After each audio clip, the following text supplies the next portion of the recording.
kërkesë shumë procedurale që e kam me ju personalisht. Ndaleni këtë abuzim që po bëni me deputetet e reja në këtë sallë, që i çoni të njëjtin tekst, dalin të flasin këtu, të cilat sa do të përpiqen nuk e mbulojnë dot zullumin që po bëni. Kini parasysh që ka ajo akademia politike që e organizua duhet i kishit shpjeguar se çfarë është rregulloria e kuvendit, se çfarë është Kushtetuta e Republikës së Shqipërisë, se cilat janë të drejtat e pakundërshtueshme, të panegociueshme të një deputeti, veçanërisht deputetit të opozitës. Duhet i kishit shpjeguar minimalisht faktin që kur rregulloria e kuvendit lejon qeverinë të sjellë apo një grup deputetësh të sjellin në parlament një projekt ligj me procedurë të përshpejtuar, do thotë që ka një urgjencë. Ka një urgjencë, mund të ketë 2 urgjenca, mund të ketë dhe 3 urgjenca qeveria. 17 urgjenca. 19 për 17.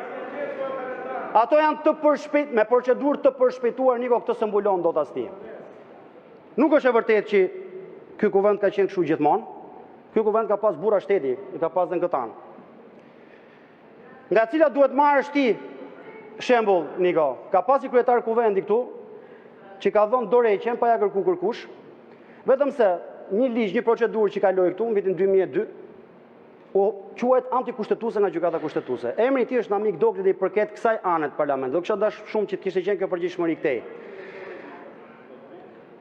Në atë sallë, më dhem kur e them, se është antagonist politikisht Namik Dokli, mu do të jetë gjithmonë.